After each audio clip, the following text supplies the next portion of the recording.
Thank you so much. We're going to have coming up as we get back to our seating area, we have with us Mr. Fritz Clairvil. Please welcome Mr. Fritz Clairvil to our next talk. We are excited for those who are, all of you who've made it. Once again, make your way back to your seats. And right up front, we have plenty of room. Please continue to network and speak to one another right up front. Let's make sure that we are all connected in some way. And I do want to add one more thing. For those of you who have not had the opportunity to download the WOVA app, please do download the WOVA app. Go ahead and connect yourself to the rest of the attendees in the conference. You will find ways to engage, connect, and reach out to not only your moderators or your panelists, but you can post your questions, you can reach out. There are a couple of polls out there, and just maybe you might be in the running for a prize. So if you have not had the opportunity, go ahead and download the WOVA Conference app on your phone to connect to the rest of us here at the conference. Once again, we are going to begin our next talk with Mr. Fritz Clairvil. Thank you.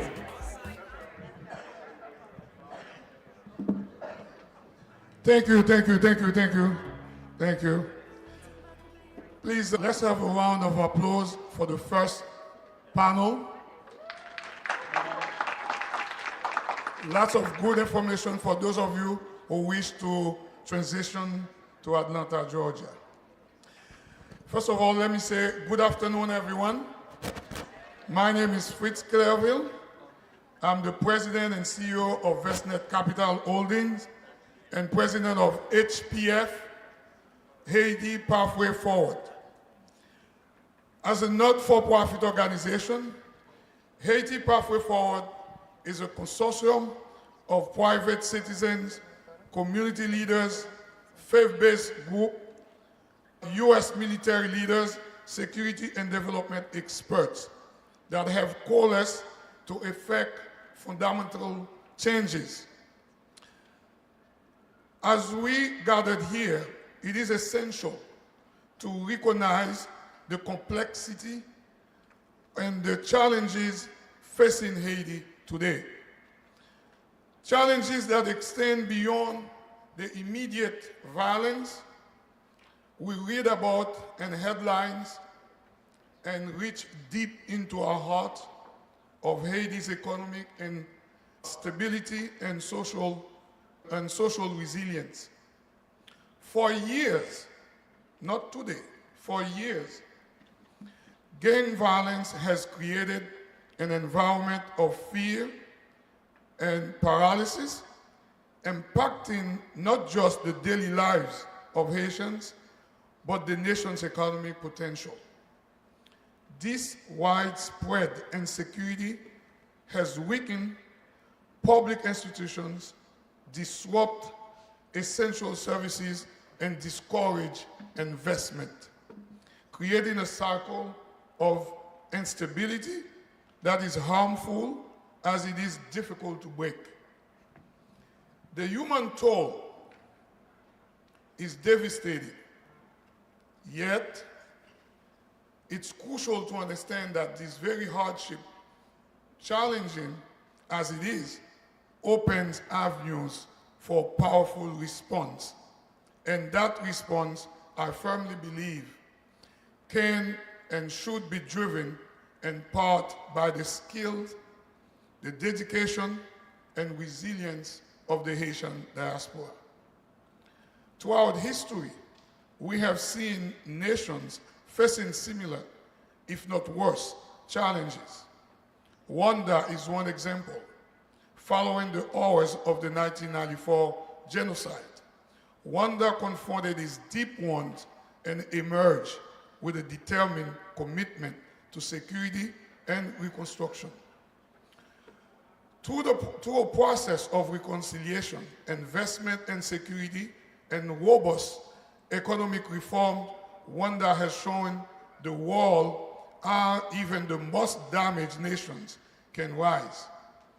Rwanda, Haiti too, has the potential to transform to channel its challenges into opportunities for sustainable growth and stability. There is an opportunity to decentralize Port-au-Prince. For many years, it has been perceived to be the Republic of Haiti, the Republic of Port-au-Prince.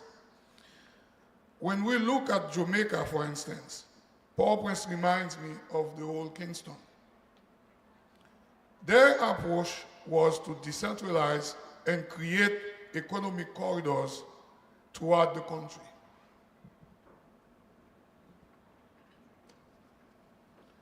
The Haitian diaspora, especially Haitian Americans, holds a unique position in this endeavor, equipped with valuable skill set and fields such as security, disaster management, and community resilience. The diaspora has the expertise and commitment to support Haiti's transformation. The question now is, how can we best channel this expertise to create real impact?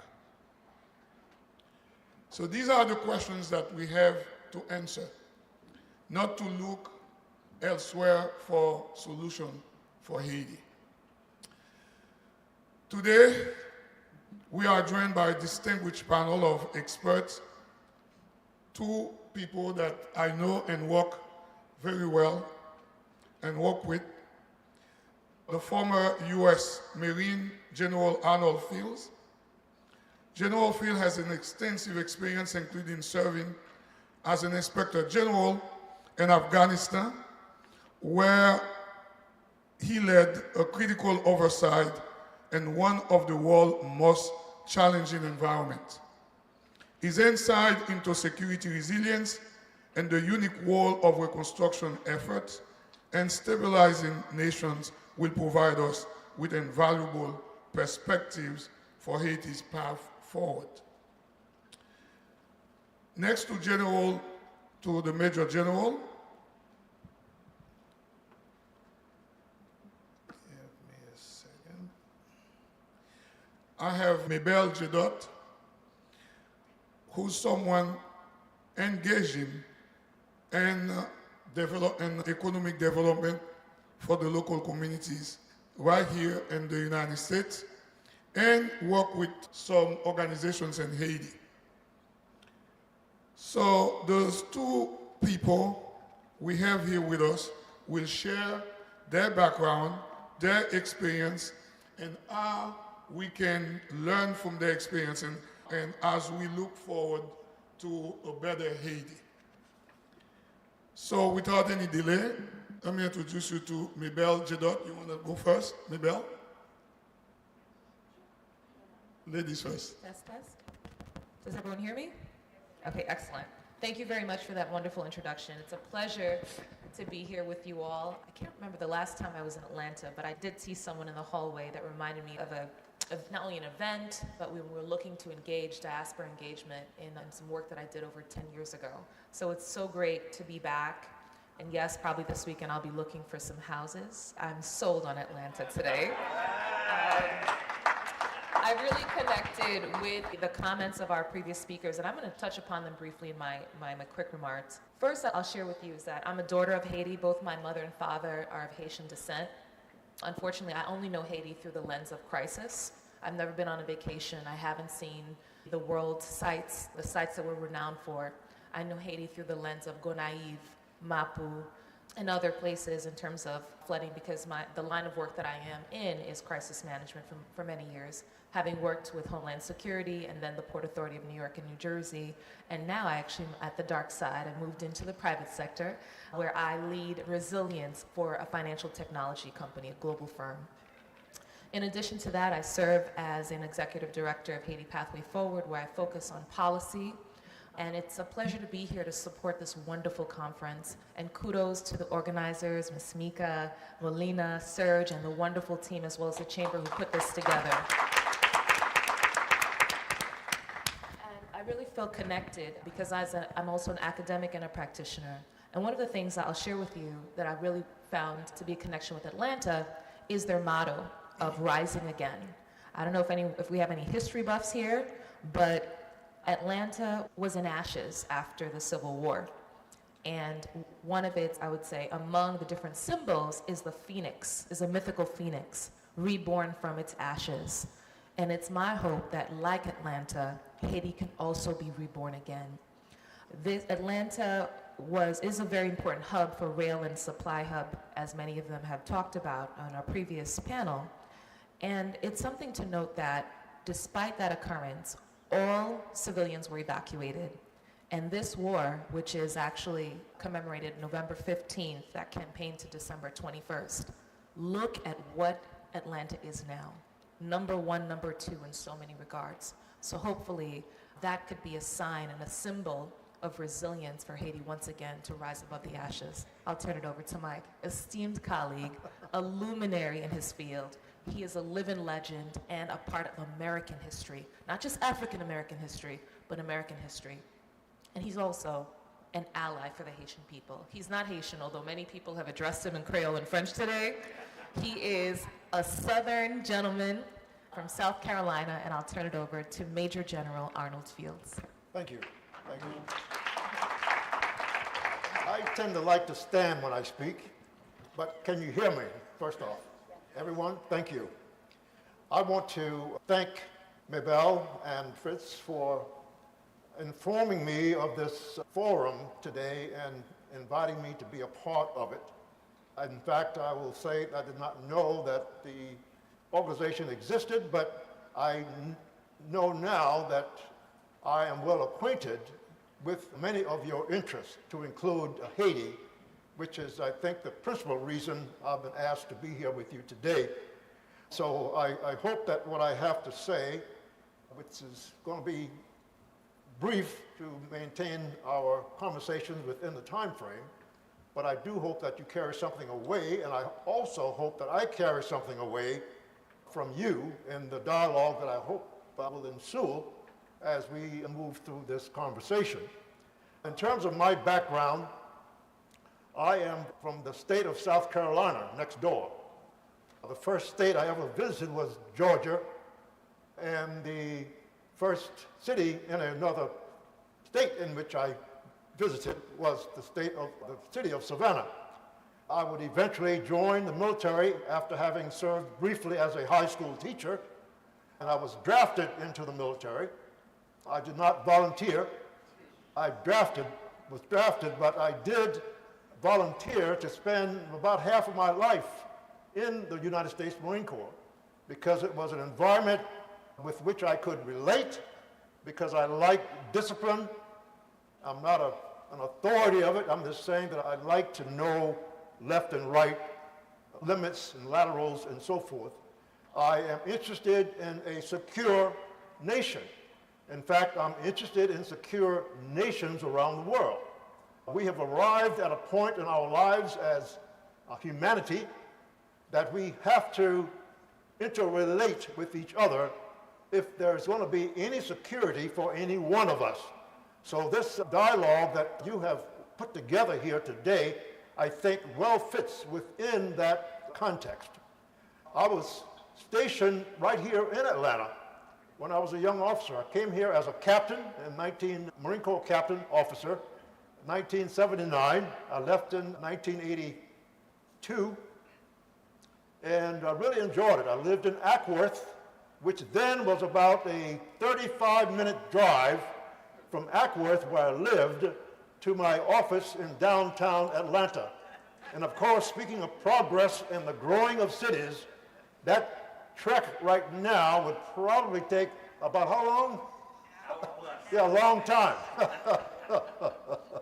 But I'm not complaining. We are a growing nation, and nations around the world are growing. And that is one of the reasons I think you're here. Haiti wants to grow. It is an independent nation as far as I understand it.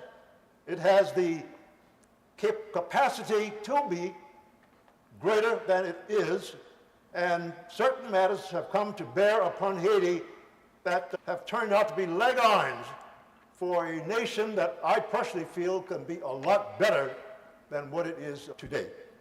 But one of my principles is that before I reach into elsewhere for help, I want to make sure that I've done everything that I can for myself. And as a commanding officer and a commanding general of several large military bases where multiple families, Marines, and other servicemen and women and civilians lived, I always told them that my capacity as a commanding general of a base, and I'll say Hawaii is one of the bases within the Marine Corps context that I commanded, I would tell my families, my Marines, my sailors, and anyone else under my charge on the facility over which I had command, that your first duty is to take care of yourself. And that shocks some people, that we are asking them to first take care of yourself. So we don't want to live in a world where the first consideration of any one of us is for someone else to come to our rescue. Our world is growing too fast, and we do not have the resources to individually attend to a world of whatever it is right now, 7 or 8 billion people. We are going to have to first think about taking care of ourselves. So I raised up in a poor family in South Carolina, poor rural family on a small farm. My daddy made about $35 a week. I just spent that much money on a lift today to bring me to this facility. So it's expensive to live, and we have to first think about taking care of ourselves. So the comments that I make today will be born out of that philosophy. A lot of it going back to when I was a child, raising up poor in South Carolina. But I'm very pleased to say that this nation, the United States of America, as much as we can complain about it, it has lifted me up. And as a result of that, one of the reasons I'm privileged to stand before you here today. I want to see Haiti do better. And I've been in a conversation with these two distinguished academics, practitioners, and leaders for quite some time now. And I don't say that I will have any answers. I can provide commentary, and I can listen to what others say, and maybe out of that might come the synergy, the synergistic effect of that might come solutions for places that are under stress, such as Haiti. So later in my career, I first was assigned to duties that caused me to go to very strange places, even stranger than those in which I was raised or any other to which I may have been exposed in my life. But early on, I found myself in Afghanistan. Long before I became the Special Inspector General, U.S. Special Inspector General for Afghanistan, I was commanding officer of all of our Marines that guarded our embassies and consulates in North Africa and the Middle East, all the way from Morocco out to Pakistan, Afghanistan, Iraq, all of those very fine places that I have spent quite a bit of my time in. And I realized at that point in my life, which was after several years in the United States Marine Corps on active duty, that our world is a dangerous place. And it's getting no less dangerous in my mind as I see things as it is right now today. So a lot of work needs to be done among all of humanity. And so why am I here today? I looked back at a famous poet. It may ring a bell for some of you. The poet was a gentleman named John Donne. Have you ever heard of him? Yeah. Okay. He was popular in English literature, He was a cleric. He was basically a good man. And he had a philosophy which he largely expressed through his poems. So one of his key points was, and one to which I can relate, why are we here as a group today? Why are we concerned about Haiti, Afghanistan, Iraq, and all other challenged nations of our world today? John Donne said, we are all part of mankind. Any person's death is a loss to us all. And if there's a reason why I am here today, I would say that's the underlining purpose that I accepted this invitation to be here today. So let me cut to the chase. I was shocked when 2, maybe even 3 years ago, I engaged in conversation, sincere conversation, with the Haitian Diaspora regarding Haiti. In fact, in 2011, I was invited to travel to Haiti. This was in the aftermath of the 2010 earthquake. We went down there, 3 of us, under the broader umbrella of the National Academy of Public Administration, of which I am privileged now to be a fellow and have been for the past several years. But they wanted to know the extent to which the nations that said they would provide funding to Haiti in the aftermath of that tremendous earthquake in, I believe, January of 2010, I believe, and the extent to which they were actually providing the resources, the money, the billions of dollars that they pledged, commensurate with the reconstruction and devastation otherwise in Haiti. And we found that there was a lot of talk on the front end from various and sundry nations, but the money itself was not coming in at the rate everyone expected. And we wrote a report up on that. But it was my eye-opening entrance, if you will, into the nation of Haiti. That was my only visit there, even though I've had dialogues, various and sundry dialogues about it since then. But we need to work together as individuals and communities and nations to address the greater challenges of our world. But I was shocked when, and more recently, I learned that the informal entities of Haiti had essentially taken over the formal governmental structure of Haiti, and not just that, that people were being murdered, many of whom, as I understand it, indiscriminately, and that the government to which I am privileged in the nation of the United States of America did not exist in Haiti. And we live in the same hemisphere. And how can that be when I'm being sent as a military person all the way 10 time zones away from here to help address problems in other nations? My going-in position is, in this hemisphere, we should do a better job of attending to our own needs. And before we send $1 elsewhere, we should ensure that our own neighborhood is being taken care of. And that's another reason why I'm interested in resolving the challenges that Haiti faces right now. After I retired from the United States Marine Corps, I received a call from the White House, and I was not a political person. No one owed me anything. I had not campaigned for anybody, but I was sitting at my desk at the Africa Center for Strategic Studies. That's an institute under the Secretary of Defense of the United States of America.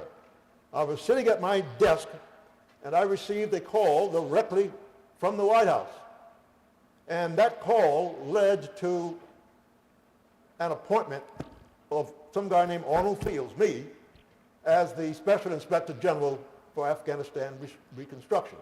It was not an organization that existed prior to the call that I received, but there had been legislation put forth by the Congress of the United States as of January of 2008 that mandated that the president appoint a special inspector general for Afghanistan reconstruction.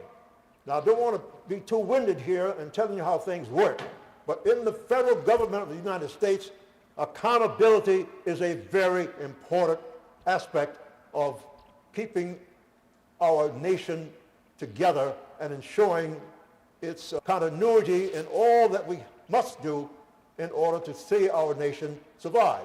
So within the federal government, there are over 70 standing inspectors general. There's one for every institution within the federal government. And then there are special inspectors general. Those are few and far between. They are established when a situation that is quite unique comes up and U.S. taxpayer dollars at great amounts are being provided to those entities in support thereof. And the powers to be feel that the existing standing inspectors general within the federal government are not sufficient in order to address these other unique challenges. So the law of the United States allows the president to appoint such an individual.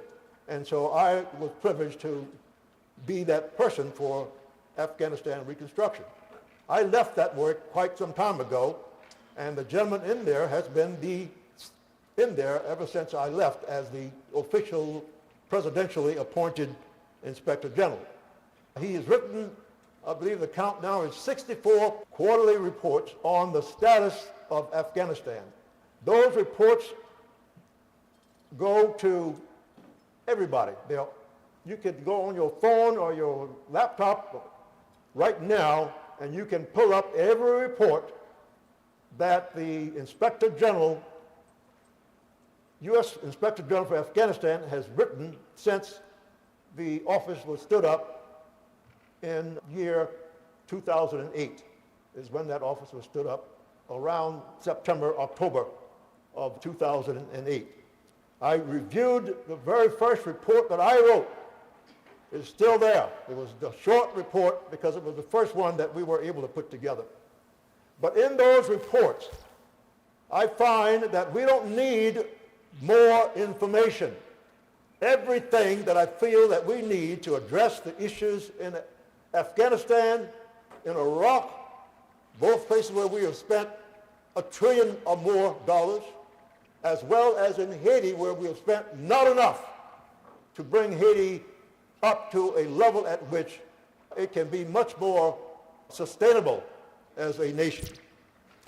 The staff of the Special Inspectors General Office, smart people, very informed, very experienced, and they write outstanding reports.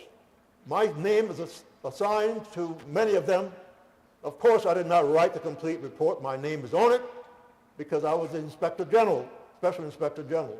But I had a lot of help from a lot of people, and we would travel to dangerous places in Afghanistan in order to ensure that we gathered the right information for the reports, because the reports themselves, once again, went to everybody. We were required by law to publish the reports not only in English, but in the widely spoken languages of Afghanistan. Now, why am I saying this? This is all about transparency. If we're going to be successful as individuals and nations, we have to be transparent, especially when we are fulfilling duties that are considered in the interest of the general public. So that is what the Special Inspector does. I can probably talk more to what the Inspector General has produced so far in matters that he has discovered or disclosed relating to Afghanistan as we move through the rest of our session this afternoon. But I just wanted to give you a broad perspective of Arnold Fields. I work, my military service, and any of the previous advice or counsel that I may have shared with my colleagues here. I'm ready to share additional commentary, not solutions, commentary with you as this dialogue continues. Thank you.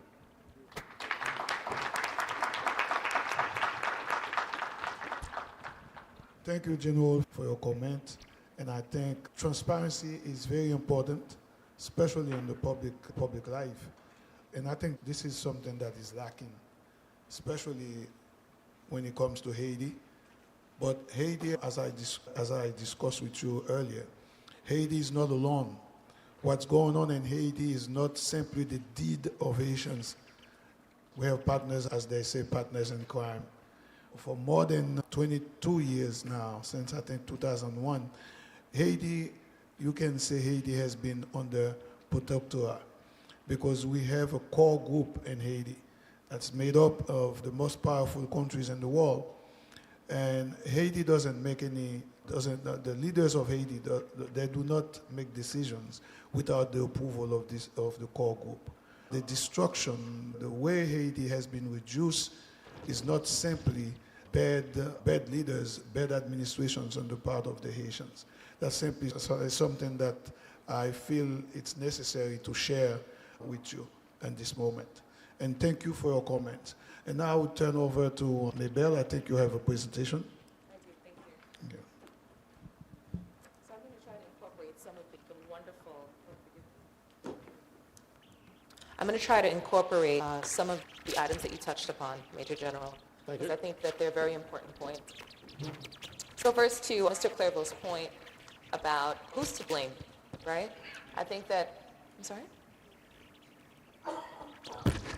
Thank you. There's enough blame to be shared by... Can I use the microphone? Sure, it's fine with this. I think there's enough to go around. But today we're not really focused on blame rather than what are the potential solutions, what are the potential recommendations, what can we do so that not only our voices can be heard, right? And we do that in a number of ways. We do that here as members of the diaspora through voting. We do that through lobbying and advocacy. And I really want to focus my remarks on what it is that we can do based on kind of the state of play here and now. So first I'd like to just highlight some definitions because I think it's important to call a spade. And too often when we talk about resiliency, we talk about Haitians, and I'm as Haitian as fritai and as American as apple pie. So when I talk about Haitians, I don't separate myself. I am Haitian, and it's not defined by being born there, right? Under both constitutions, I'm as Haitian as fritai.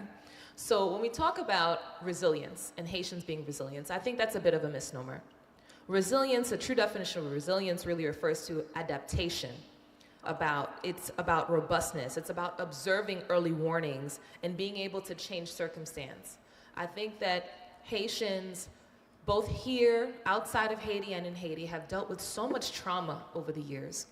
And this collective trauma is not being addressed. And at the same time, you have the government that is derelict in their duty. They have a duty, the government has a duty to care for its citizens, to provide security, but also to create innovation. We had the opportunity in the first panel to hear about how government, nonprofit, and business are working together intentionally. That hopefully we can take that element, that level of intentionality, and also bring that to Haiti as well. So what we have in Haiti oftentimes is we're not intentional about our efforts, or the efforts are in small pockets. We have these pockets of hope that are being supported by many of you in this room, diaspora organizations, Haitian hometown organizations who are doing wonderful work, large institutions. But one of the things that I would encourage is connectivity. And we can also have more connectivity and more robustness in terms of security, both national security, so that we can create long-term stability. So earlier, through the lens, I see Haiti through community service. I know Haiti in crisis. My relationship to Haiti is about embracing my identity. I've been a first responder. I'm also an entrepreneur. And I also interact with Haitian migrants in the US and Dominican Republic. During COVID, I spent a lot of time in the Dominican Republic. And I'll share with you that there are people in the Dominican Republic who want to see Haiti thrive. Having met with the Minister of Foreign Affairs, he welcomed us, and one of his first concerns, was it Fernandez, Fritz? Minister Fernandez. Alvarez, excuse me. One of his first concerns was the idea of gangs coming into Dominican Republic and disrupting the development and creating havoc. And I was there when the first time that they closed the border. And there was an honesty and authenticity that was there when I met with a number of government officials there. And there's a willingness to partner as well, but you have to have something to connect to. In the same way, I think that there are municipalities, part of our group, Haiti Pathway Forward, we have Pastor Maurice, who works with the state of New Jersey very closely. He's the lead of the Haitian Pastors Protestant Association. And whenever there's an issue in Haiti, the governor's office is quick to call and say, hey, what can we do to help? Or the mayor calls, what can we do to support Haiti? Thankfully, Hurricane Beryl didn't create havoc in Haiti. But I talked to the pastor about the logistical challenges. I said, granted, if we were to engage and take the resources that they're offering, how can we ensure that they don't stay in La Douane, that they don't stay in customs and border for a year or 2 years, which has been the case of nonprofit organizations who are doing incredible work, but when there was a gudu, as they call it, in the South, and earthquake, forgive me, Major General, that a year and a half came and went, and the materials that were supposed to go to the people who are most vulnerable were still at customs. And then when you inquire about what's the status now, oh, we've moved them to a warehouse. I said, can I see a picture, please? I need proof of life. I need to know exactly where it is because we need to create more accountability. And that's something also that's lacking. But I want to share with you what we can be doing, not only as it relates to supporting issues like natural disaster, but also as it relates to security as well. And there are a lot of good and best practices that exist. First and foremost is communicating the urgency. Our house is on fire. And the urgency, other than what I see in the WhatsApp groups and we talk amongst ourselves, but those who are in positions to assist, the institutional organizations, the United States and other international partners, what are we waiting for? Going back to your quote about if a person dies, James Dunn, any person's death is a loss to all of us. Is it really? Our black and brown sisters are dying every day. They are hungry. We are dealing with a famine. You have critical infrastructure, whether it's the ports, you can't go to church. You are a hostage in your own home and in your own community. And then later on, you're displaced by the gangsterization. But the gangs that we often talk about are the young people with guns, but we do not speak about the gangsters who are in suits and ties. Thank you very much. There were several efforts, and I want to acknowledge our partners, Neon, and our faith-based communities. We have Bishop Greg Toussaint from Florida and other pastors who came together to advocate for an Anti-Collusion and Transparency Act. And guess what happened? Despite the efforts, when it came to the legislator, we didn't have it, there were not enough votes. There wasn't enough support for it. What it called for was the Department of State to produce a report to identify the gangs as well as the connections between public officials, business people who have relationships with the gangs, and make that available on an annual basis along with recommendations from the US and the government of Haiti. And it didn't move forward. That was in 2023. So when we talk about accountability mechanisms, there are not that many accountability mechanisms that are safeguarding our tax-paying dollars when it goes down to Haiti. They've created them in Afghanistan, they've created them in other places, but why not Haiti? So I think that's an opportunity that exists. Number two, with the impetus of an upcoming election that's coming up in Haiti, there is talk of constitutional changes. That's another opportunity for the diaspora to engage and to inform what that will look like. How will we be engaged? Because right now, the existing mechanisms, they don't seem to be sufficient. There are a number of ways that diaspora can engage, and I'd like to take a moment to acknowledge one of our panelists. Unfortunately, he's a practicing doctor who wasn't able to be here today, retired Colonel Joseph Baptiste, who has been instrumental in part of our efforts. And I just want to go back for those who don't know him, I'll share an image in his bio. Okay, he is a founding member of NAAHP. He is a champion for Haiti. as well as worked in the Caribbean as well. And there are a number of things that we can do together.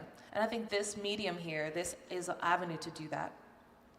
So just moving forward, in order for us to, what we can do together is rally those of African descent to be allies for Haiti and Haitian sovereignty. Would you say that Haitian is a sovereign country right here and now? Earlier, Mr. Clairvil talked about being a protectorate. Many decisions that are made for Haiti are made outside of Haiti. And when decisions need to be made, recently we have this hydra in the TPC and you have the Prime Minister. So governance is an issue. It continues to be an issue. How many contracts have been issued as a result? What initiatives have been done? What policy has actually advanced? These are questions that you would ask from a public administration standpoint. But are our leaders, are they focused on policy? And if so, let's ask the tough questions tomorrow. We will have a representative for the government. What is the mechanism for the diaspora? How can we engage when it comes to investment? How can we engage when it comes to security? How can we engage when it comes to knowledge transfer? I hope that they will have answers for us tomorrow, but we cannot be afraid to ask the tough questions. What kind of transparency is being built? How much money is being spent on Studebaker, on this recent group? We also have talent when it comes to military, police, law enforcement. HALEFO, a Haitian American law enforcement organization, has worked in Haiti and training Haitian National Police. But is the problem that we have here and now a police issue or a military issue? That is a question that needs to be asked. How can you protect your land, your airspace, your borders without a military? Haiti does have a military. It's 1,700 people strong. But do they have tanks? Do they have helicopters? Do they have the equipment, surveillance and drones and other technology that can be leveraged? Let's say that they don't. But these resources are not available to Haiti at the moment because of the LEAHI Act. And so one of the things that we are promoting and we're advocating for in this new administration that has recently won the election is allowing for the exemption of the LEAHI Act, which prevents the United States from providing any money to the Haitian military. The Haitian National Police is known for their inefficiencies. I'm sure, they're well-meaning, great people. But consider this, at the academy, you have the cadets washing their clothes by hand. You have them sleeping in quarters that most people wouldn't. So as we look at our institutions, we also have to look at professionalizing them as well and looking at how we can create public partnerships as well. Public-private partnerships can be created in any domain. And we have an opportunity today to really support and bring that knowledge transfer, but we need a mechanism. And tomorrow, when perhaps the Minister of Foreign Affairs of Haiti is here, we should be asking what mechanism is in place to engage the diaspora in a meaningful way so that we can have stability in Haiti. You don't put a Band-Aid on an abscess. I know we have many doctors in the room, but if you have a cancer, you have to go to the root of it, right? And we're not dealing with the root cause, which is the lack of economic opportunity, which is the inability of government to provide basic services. And in many spaces outside of Haiti, when government cannot provide these services, you partner with your nonprofit organizations, you partner with your private sector organizations, and you collaborate, and they help fill the gaps. Right now, you have nonprofits and private sector doing things in vacuums, so there needs to be certainly more cohesion as we move forward. I'm going to skip the slides to really focus on just some key things. Instability leads to insecurity. But what does insecurity mean? Is it domestic terrorism? Because we should call a spade by a spade. Like in Afghanistan, the Taliban, where the Taliban has used social media in a way to recruit. The gangs are doing the same thing. People are being terrorized. So should we be using the word instability, which is a misnomer, or should we call a spade? If people are being terrorized, there is a sense of domestic terrorism taking place. If people cannot leave their homes, there's a fear of dying, And now what you have through a forcing mechanism, you also have, when I call that, the Dominican Republic through repatriation are sending, it's their idea to send 11,000 people back every week. What does that mean when someone who is 15 years old, 20 years old, who's never been to Haiti, don't speak the language, who's going to receive them? They have no money in their pocket. That same individual, that vulnerable individual, could become a potential threat to Haiti. Because once the gangs open their arms and provide food, clothing, and a gun, and it doesn't really take much. There was a video circulating in WhatsApp. There were these two young boys, maybe age 10, who were doing human intelligence, spying for another gang, and they went to another gang's territory. And thankfully, that gang member had it in his heart not to kill them, but what he did was turn them. And he's, hey, was it $2, Fritz? How much was it, $10?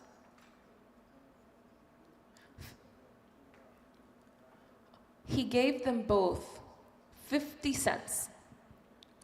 And that was all it took for them to turn, for them to now work for another gang member. It only took 50 cents, 50 good, maybe $1. But these children don't have access to healthcare. They don't have access to schools. They don't have after-school programs. So who is there to bridge the gap? Right now, it's the gangs. For them, those two boys, they might see that gentleman as Robin Hood. That person is now a savior. Not only did they give them money, they're providing food, and whatever it is that they ask them to do, they're going to be willing, ready, and able. So can you imagine the 11,000 people that will be going to Haiti on a weekly basis? What does that mean when it comes to gang recruitment? What does that mean when it comes to their lives?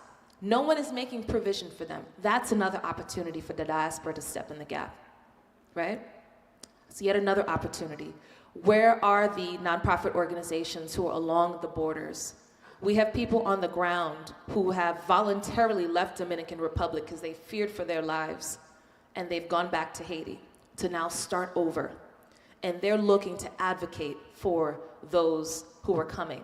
But there are a lot of great organizations that are doing good work. So I think we need to be strategic as we execute our plans, as we execute these great ideas that we have, but really work together. There's a lot of great talent here.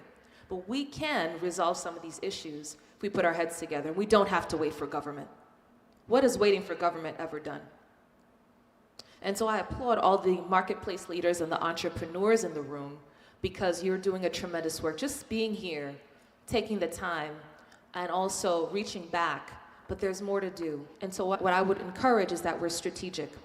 I share this slide here because when I think about the SDG, the Sustainable Development Goals, which used to be the Millennium Goals that were not reached, right? Security has an impact on all these areas. If you're hungry, you're more likely to do criminality. If you're poor, if you're not in school, if you're running away from an abusive relationship in terms of gender equality, if you don't have clean energy, if you don't have decent work or economic growth, if there's no industry, innovation, or infrastructure in your community, there will be reduced inequalities. If we don't have sustainable cities, we'll continue to have this vicious cycle play again and again. And peace, justice, and strong institutions. What does this really mean? How many do we have that are creating accountability for the government that exists right now or the government that will be in a few years? This is also an opportunity for the diaspora and also to engage with the international organizations. I'm going to leave you with a couple of slides, which just shows you in terms of a comparative analysis of the forces, and I'm going to turn it over to you so we can talk about this in more detail. In the Dominican Republic, with approximately 12.2 million people, there's a police force of 32,000, a military of 60,000. On the Haitian side, you have 9,000 police, and this is from the CIA World Factbook. Those numbers have been reduced since the different immigration laws. People have left Haiti. There were about 3 visa centers that opened up one day. I was talking to a colleague, his name is Jean-Pierre, who's a maestro and has an orchestra. And There was an issue in a particular place in Haiti, and he called the police precinct, and no one was there. The police meant not one other than one person that he spoke to. The police had gone to the center, the visa center, so that they can get their paperwork so that they could leave the country.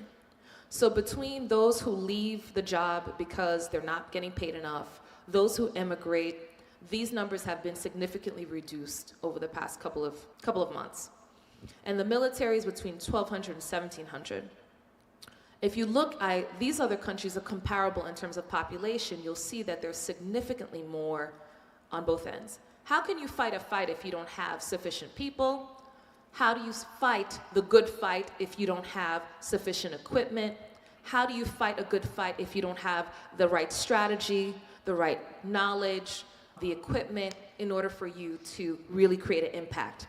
And is the goal to neutralize the gangs? Because from a military standpoint, I'd like for you to speak to this, Major General. There is an approach, the different approach from police and a different approach from military. Terrorism can be eradicated. Criminality can be eradicated, but is the goal to eradicate it at its root? Because there are other social programs that would have to be developed as a result. And I'll leave you with a few things before I get back, is that Dominican Republic, with a comparable population, has 3 times more police on staff compared to Haiti. 58,800 more military personnel compared to Haiti. They're primarily focused on illegal immigration and refugees. Who are we talking about? Okay. But there's an opportunity. There's opportunity in crisis. And the future state is leveraging technology. The future state is cybersecurity. The future state is looking at our human capital. Those who are migrating are talented. What are their skill sets? How could they be put to work? We don't have a Peace Corps in Haiti. We don't have the equivalent of a Peace Corps. We don't have an Army Reserve.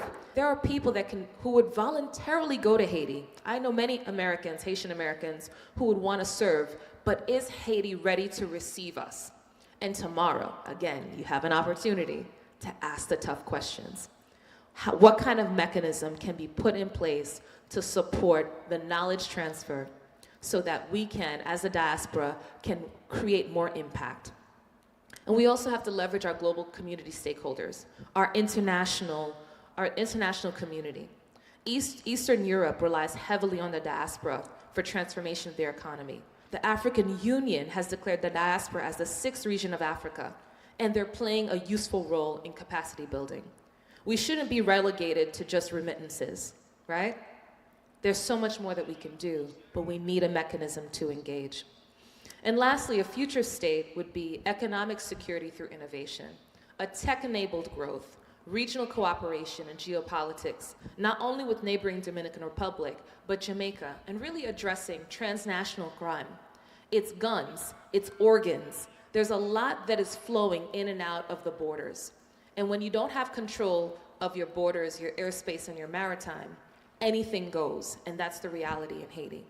So drug trafficking, arms trafficking of children, all of these things are happening and are not being talked about on a day-to-day basis. And when you consider, for some, the assassination of the president, Jovenel Moïse, some consider it a hit. Where is the restitution? What's happening? What's come out of the police officers who were guarding him at the time? Are they still on payroll? Are they in jail? What is our story? Our story is more than just crisis. So I really implore you, we need to tell our stories. We need to ask the tough questions. We need to engage in a different way. We need to be strategic, but we also need to work together and coalesce around what we have in common. And I think every person here, they want security, they want prosperity for Haiti. And do not allow other people to divide us. And a message for DC. When we talk about Haitian-led solutions, it excludes Haitian Americans. How many times have we gone to the State Department, we've gone to the White House, and we've asked, and we've pleaded, and we've implored for different policy? Now we have to demand it. We have to demand it.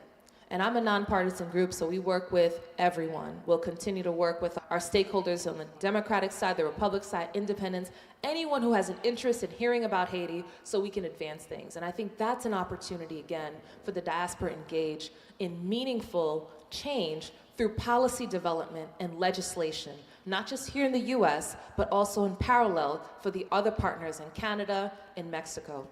And that we shouldn't just rely on the United States, because the belts are being tightened, that there will be changes in terms of immigration. We need to look at all of our international partners and see what they can offer. And my appeal to the Haitian government is please leverage the Haitian diaspora. Please leverage us. Use us, don't abuse us. But we need to be at the table in every sector because we have something to contribute that's more than remittances. And it's not sufficient that you have a handful of diaspora, people from the diaspora who are in ministerial positions. That is not institutional change. That is not lasting change. We have to be at every conversation where conversations are being had. And what is considered a critical mass? It's not having one member of the diaspora at the table. We should have members at the table who represent institutions so they can go back to their constituency and we can support or actually lend a hand to crafting what the vision will be over the next 5, 10, 25 years in Haiti, so that one day we can truly be safe, secure, and stable. Thank you.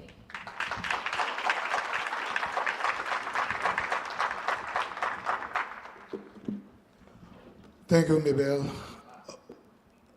Thank you. You have heard Maybelle made a plea and some recommendations, some suggestions, talking about the role of the diaspora can play, and the plea to the Haitian government to include the diaspora. Oftentimes we complain because we feel left out.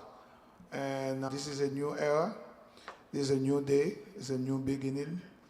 Haitians tend to be largely Democrats. Now we have a Republican administration. So let's see what we can do with this administration. And I think we are at the crossroads of seeing a new set of policies at the Beltway and Washington, D.C. I think we in the diaspora can play a role to have a paradigm shift, because for too long Haiti has suffered. We are right there in the back of the United States. Like the general said, we have to take care of our neighbors. And then we feel that our neighboring countries, $600 million have been pledged for this political impasse. We don't see the money. They pledge to send troops to Haiti to give us some police and military assistance. I think Jamaica only sent 24 people. Where are our friends? And we all have a role to play on that. And I think when we talk to one another, I think those messages will go to the ears and of the leaders, our friends. Major General, I have a few questions for you that I share that I take from some people before your presentation. How do you see your military experience, particularly as it relates to what's going on in Haiti? What can you, when I was talking to you earlier, I said, Inspector General, is it only applied to countries where you have a military conflict? In a situation like Haiti, can the Haitian diaspora made a request from the United States to appoint an Inspector General? Well, thank you. Does everyone understand the question? And can you hear me? Do you understand the question? Okay, thank you. Because what I understand about the Inspector General, they're there after a disaster, or whether if it's man-made disaster or natural disaster, they're there to participate in the reconstruction of the country, just the Inspector General did in Afghanistan. So that's my understanding of the role of an Inspector General. So correct me if I'm wrong. Go ahead, sir. Thank you. In direct answer to your question, it is possible. Nothing is truly impossible that is normally within the grasp of humanity. So the appointment of a special inspector general within the federal structure of the United States of America, I would say, is possible.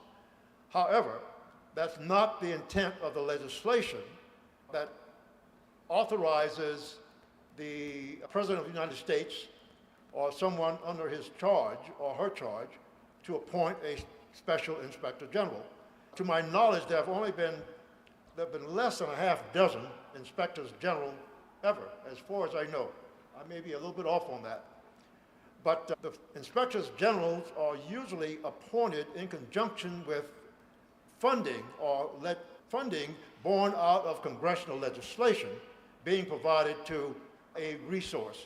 So if Congress decides that the situation is so dire in Haiti and the subset of our Congress and our funding establishment decides that some funds for Haiti should be committed, and depending upon the number of those funds, the amount of those funds, there are not necessarily established thresholds, but when you begin to speak of funding in the hundreds of millions of dollars, then that gives cause to the American people to have an independent element appointed to provide independent oversight of how that money is being spent. So for an inspector general such as the position I was privileged to hold, we did basically three things. We looked for waste, we looked for fraud, and we looked for abuse.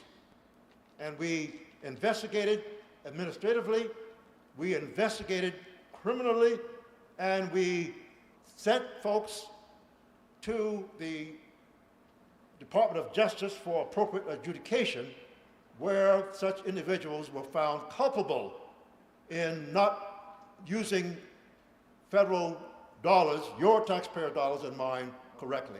So in answer to your question, it is not impossible, but it's possible. But what we really need for Haiti is for some legislation within the context of the Department of State and Department of Defense to devise a program that will focus on bringing peace to Haiti. And it will take funding not only from the United States with which to do that, but funding in a much more broad international sense to address the issue in Haiti.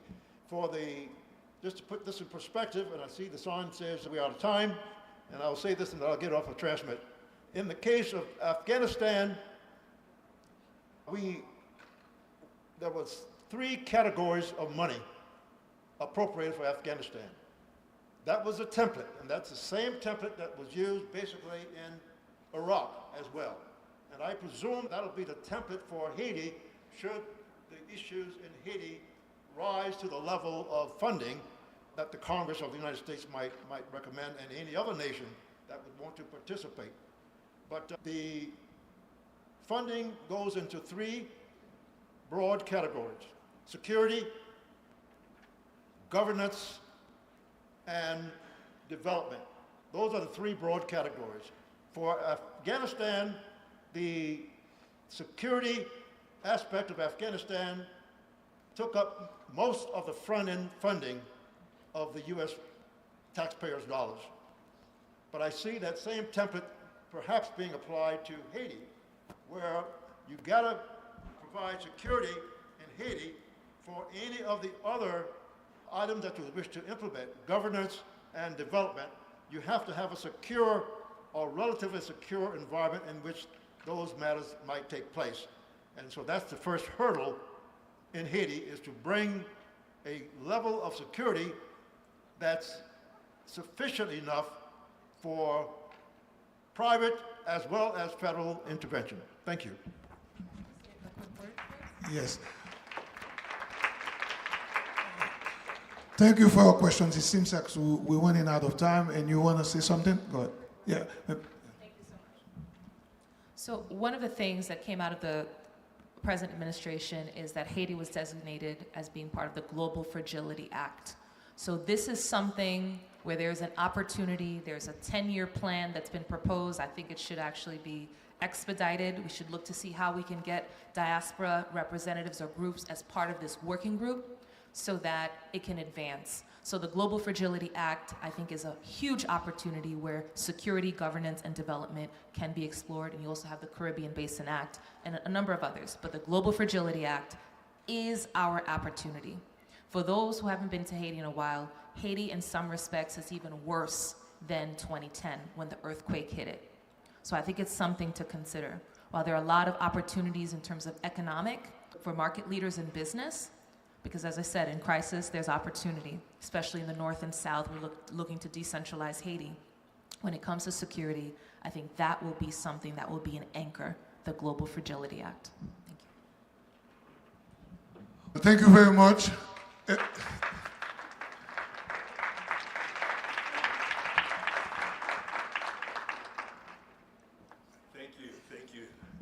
Thank you very much. So we want to say thank you to our panelists, but we don't want them to leave yet because we have some audience questions that have popped up because of not only the importance of the subject matter, but the way you all have definitely provided us more context and the solutions involved. We have some feedback and some questions from the audience that would like to be asked. So please feel free to stay seated and I'll roam with this microphone with the rest of the audience. Thank you. Right over here. Okay, great. Let me make my way over. Okay, great. All right. So 1, 2, and then 3. All right. We're gonna get to about 5 of them. All right. This is my question to the panel. Whatever the country we live in, you have a big military, big police force, purpose of everything. Do you think if any population goes hungry, do you think there will be security? If the population is hungry? Because what we don't focus is that the United Nations, the USAID, everybody, Canada, government, say that about half of the population of Haiti is dying. Is under food insecurity.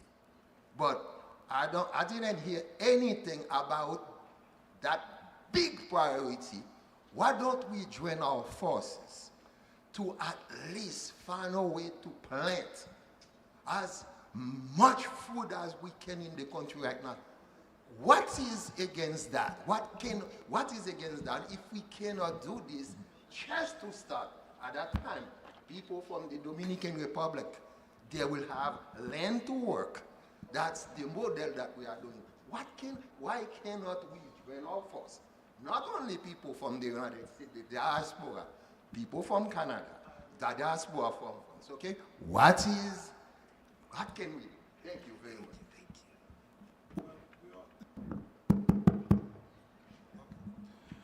First of all, thank you for the question. It's a very good question.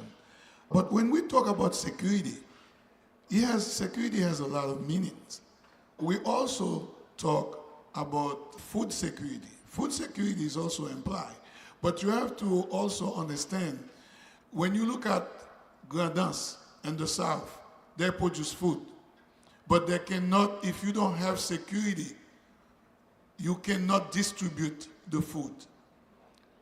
So when we talk about security, we talk about all of it. It's comprised physical security and food security.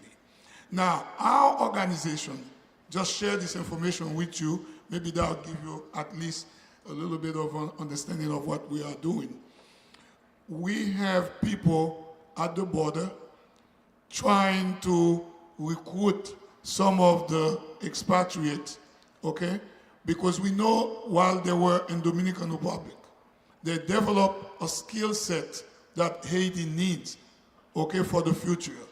So some of them who were working in the field of agriculture, we are putting together a database of all these people, because as we also working with the farmers in Haiti to do the exact thing that you mentioned earlier.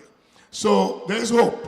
We are working on it. We're not simply talking about bringing troops to Haiti, but you also need security to transport whatever produce to the next, from one place to the other. I don't know if that answers your question. So it's also about supply chain. I'll say that I'd like to talk to you offline because there is actually a plan that has been put together by about seven other partners, both in Haiti and the diaspora, where they're looking at inventory of land, where people can be housed temporarily on private land because you can't use tents in public places. Doing an inventory, leveraging technology as people are coming in, whether it's on the iPhone or a tablet, to get their information, understand what their skill sets are, get them connected with social services, and then create opportunities for them to work. There's a lot of the buildings that you see in Dominican Republic are built by Haitians. There's a lot of talent that's leaving Dominican Republic and be leveraged. So farming, agriculture is important, but you also have to look at not only working with partners who have those things available, the security aspect, and how do you get it from point A to point B? That's an issue of supply chain. So there's going to be an issue of cold storage. So there's a number of things. There is a plan that I can share with you, and I invite you and others because we are working with Fondation Zile, former Minister Parizon, who is in Dominican Republic, who is renowned when it comes to Haitian-Dominican relations on this particular initiative. So I'm happy to talk to you offline about it. And to your point about the military, understand that it does cost. But one of the things that Haiti hasn't done, there hasn't been a draft. There hasn't been, through the military, and maybe you can speak to this, you can also develop men of leadership, right, through military training. So I think there's an opportunity as we look at security, as we look at agricultural development and economic development, to also create the next generation of leaders as well. I think there was a question in the back. That is correct. That is correct. Yes, indeed. Thank you for that response. Thank you. Thank you so much. We hear you. All right. Thank you. Thank you very much. We have another question back here. Let's take care of this audio. I can just ask a question. Yes, go ahead. So the question is, first of all, thank you for laying out a lot of the potential solutions, but I guess I need more in terms of what those solutions look like, maybe where it is now to where we know it needs to be. I'm not really interested in failed states. I'm not trying to duplicate their efforts. To the extent that there are lessons to be learned from those failed states that we can apply to Haiti, I'd love to hear those. Us in the diaspora, we took the time out to be here in Atlanta. We care and we want to do something.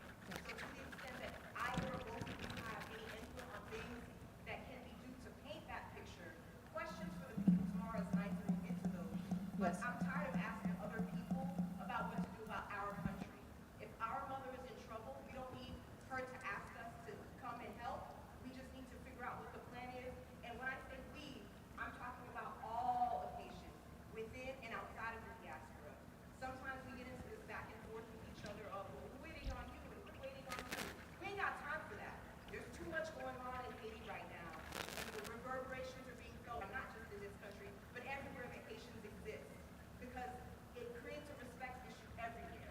So the question I have for you is, what solutions or what things do you see that we need to be working towards to create more security, not just on the island, but throughout the entire diaspora? Thank you. I appreciate the question. I'll take a stab at it and I'll turn it over to the major. So first, I would say there are really three priorities. One is advocacy.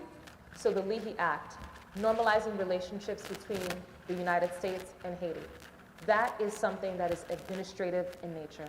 We've had conversations with a number of different individuals at a high level, be it Honorable Hakeem Jeffries, Honorable Gregory Meeks, but getting that administrative hurdle, overcoming that so that can be normalized. There's no reason why this can't be done in short order. Secondly, the crisis through this, I would call, forcing mechanism of Dominican Republic, returning Haitians to Haiti, there needs to be a stopgap, and I think there's an opportunity for diaspora and Haitian local organizations to support that, to help them with this transition and to create opportunities, especially along the border. And thirdly, it's to coalesce around, if there are willing partners, and say, you know what, as we move forward, what is the focus over the next 4 years?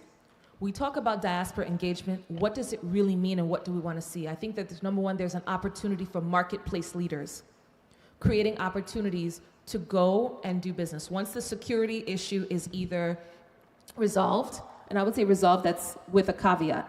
you need to have some semblance of security. You need to be able to go from point A to point B. That may not be the case in the entire country, but it can be done on a localized level, on a regional level. And then look at, from a mapping perspective, who wants to do business in this particular area? What can we share, whether in terms of technology, so that you can create some opportunities? If you're in, let's say you have 10 people, 20 people who are going to be doing business in, where is Amerigo now? What's that? Tormon, excuse me, my pronunciation isn't the best. But you're doing business in a particular area. What can be shared? This is an opportunity to create a space where you can share intelligence, technology. If you have a camera, I have a camera, creating these spaces where you can share now security information and safety information. There's a lot of tools that can be leveraged so that you can create the ecosystems. Again, we don't have to wait for others outside. We don't have to wait for international community or the government of Haiti. Those are some specific things that can be done very strategically. And again, advocacy on the Leahy Act to move it forward so we can have that administrative thing done. Supporting the repatriation of those who are from this DR crisis, because that in itself is going to create more challenges. And then thirdly, how can we support marketplace leaders who are interested in going into Haiti? And I'm happy to talk to you offline. I don't have very much to add to that. I will go back to our commentary on establishing security. And I think what we are talking here, or addressing here, is not unlike the situation in Afghanistan. I see some significant parallels. Who would want to do business in Afghanistan right now with the Taliban in control of the country? The country right now is under the same type of leadership and significant restraints on its people that the country was in when we intervened in Afghanistan subsequent to the 2001 Twin Towers being brought down in New York. And just to reflect on that, the reason we went to Afghanistan, because it was believed that was the place in which the training and so forth was done to prepare the terrorists that killed 3,000 or more of our US citizens and others in that attack in 9/11. So it's important to establish security in Haiti so that those who would wish to invest in Haiti would be more inclined to do. Who would want to invest in a country that doesn't have a formal government? That is, according to what I've read, that is under control of gangsters. Who would want to submit his or her finances to a situation like that? So that is the first thing I think that needs to be done before much of anything else can be addressed in Haiti. And how do we do that? Are we saying that the diplomatic process has failed? Are we saying that our ability to negotiate with armed men and probably women in Haiti right now isn't going to work? So I think we need to make a concerted effort to address the security thing so that the confidence that the rest of the world may have in Haiti can be reborn, or once had in Haiti might be reborn, so that we can address the food issue and other issues associated with addressing the needs of Haiti's public or people. Now, you make a big mistake here. There is a big problem between Port-au-Prince and the rest of Haiti. Everybody here need to understand that. Somebody else waiting for questions? Okay? When we're done, There is we'll a have more time big for problem questions. between Haiti Yes. and the rest of the Yes. Port-au-Prince. Do you have any other questions? Yes, we have time for one more question. I think part of the dialogue is that there are, yes, you're the last person, and we'll get to your question, and then we'll continue the conversation, but in the formal platform, we would have to wrap up. Is that okay? All right, so one more question, all right? I'll make my way over here. Thank you so much for your patience. Yes, this is a great topic to discuss. Your turn. Go right ahead. Hello. Thank you for a really great presentation. You brought up a lot of things that I would just like as finger snap about. But my question was really around that cohesion, us as a community collaborating, duplication of work, and just making sure that we're efficiently finding the people who are doing this great work, but we're working in alignment with, in a strategic way, in the way that you explained. One of the things that I feel like I work a lot with youth who are trying to break into tech, and you're trying to guide them.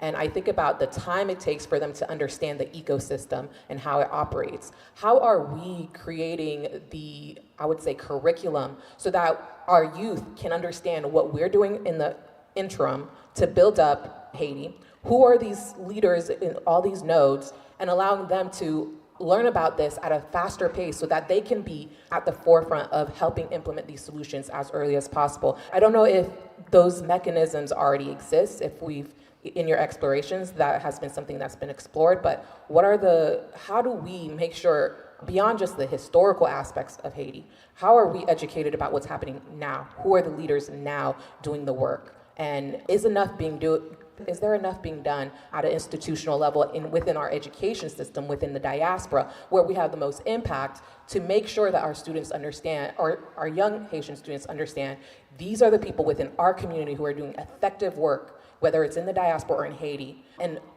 facilitating building those relationships so that they can have impact as soon as possible. Thank you for your question. I think among us here we have Maybelle is the youngest. Maybelle can attest to some of the issues that you brought up. But one thing I can tell you, it's incumbent upon each one of us to find our space, to find our vocation, to find our work. You here as a young person because your intention is to find out about your community, about Haiti. So I think it's the work of every one of us. Every one of us. Maybelle was born here, but she speaks about Haiti as if she was born in Haiti. I think it's incumbent upon us to do. Now, there are organizations, and I cannot name every one of them, but if you want to reach out, you want to talk to us after that, we can explain to you what we do as an organization and as it relates to young folks in the diaspora. Maybelle? Sure, I want to yield my time because there was a gentleman in the corner on the left who had a question. I would say shortly. There isn't a systematic way to answer your question. I think that's an opportunity for improvement. There are some communities, let's say the Cuban community, FIU maintains a database of a number of different organizations that are Cuban, right? I can go there as a resource. There are Haitian centers. I don't see that available on their websites when I contact these, let's say, Haitian centers in various metropolitan areas. There are Haitian chambers, Haitian elected officials, there's churches. So there's a lot of different ways to get connected and various events online. So there's no one way that I'm aware of. And I do believe that's an opportunity, especially for those who are in the tech space, who might be able to bring some solutions. And I know we have our host here, but there was a gentleman in the corner who had a question, so I'd like to yield my time and acknowledge Sure, him. gladly. That's very kind of you. Yes, sir. Please go ahead and ask your question. First of all, I would like to at least congratulate Maybelle. Maybelle is a person that I've known since she was in Pampers, I believe. And it is really amazing that Maybelle has become what I call the person the most engaged in terms of trying to rebuild Haiti. Having said that, I will say quite frankly, Haiti will ultimately be able to be rebuilt if those of us in the diaspora continue to follow our national motto, which is l'union fait la force. We have to be first well organized. Now, I listened quite carefully to the general who mentioned that the American intervention in most countries is really to guarantee security and stability. That is so true. However, I will say quite frankly, When you compare Haiti's problems with those of Afghanistan, of Iraq, of Vietnam, of the Middle East, you cannot really compare, simply because you have spent a lot of money, close to $40 billion, in trying to rebuild and stabilize this country. Remember that this country were against America. Haiti is not against America. In fact, Haiti is probably a friendly nation to you. Haiti is very close to you. We are geographically a potential friend, a potential partner. Additionally, we have an intimate connection. Our ethnic component happens to be 95% Afro-Caribbean, which is genotypically similar to Afro-American. So we are, in other words, we're almost like brothers. My feeling is that it will not require $40 billion or $60 billion to help us solve the problems in Haiti. It only requires that at least the government, the American government, develop a program that will allow us, the Haitian American diaspora, to really develop our own country. Now, to be truthful with you, I'm not really comfortable with the new administration, because this is the same administration that promotes detention, deportation, and I'm afraid that my people, the 200,000 of them who came under the Biden program, will probably face discrimination. I don't know if they're going to be mass deportation, but certainly I'm afraid for that. My personal feeling is that I don't mind deportation, but you know what? I would prefer that you help me secure my country so we can do what we call a willful repatriation. I would like to go back to my country, but a very safe country, and I do believe that the U.S. owes us as a more obligation to help us. Thank you. If you don't mind me sharing something with you guys, I think that might be some sort of inspiration. You just have heard or listened to someone I know very well, Dr. Kenizan, gynecologist from New York. And Dr. Kenizan has been able to put a group of doctors and invest of millions and millions of dollars in Haiti in spite of what's going on in Haiti. They invest in tourism, banking, mining. So the reason why I'm saying that is not really a problem up, but to give you inspiration. To see that this is a gentleman who grew up in New York, came into New York at the age of 13, and then he goes back. That answers the question of engagement. Young people can engage. Not only he invests in Haiti, and he continues to fight for diaspora integration and diaspora investment. And I agree with you, with the gentleman earlier who talked about Port-au-Prince. Oftentimes, I mentioned that on the beginning of my speech. Oftentimes, people talk about Port-au-Prince as if Port-au-Prince is the Republic of Haiti. But we still have a problem. Right now, you can go to the north to invest. You can go to the south. But we need international airport that can connect people from the diaspora to the south. You don't have that. So we still struggle with the idea, because remember, Haiti has been centralized. So you do not have it the way you have it in Jamaica. But that's an opportunity for people who are from the south, and to have the determination to say, ignore Port-au-Prince, let's go directly invest in the south, let's go invest in the north. So we're seeing that happening. We're doing that so far. And thank you for the question. Wonderful. We would like to go ahead and applaud our panelists today. Thank you so much for a vibrant discussion. There's a lot of information to be shared, and at this time we'll do a 3-minute reprieve, so go ahead and stand up, stretch a little bit, and welcome our panelists off the stage. Thank you very much. Thank you, everyone.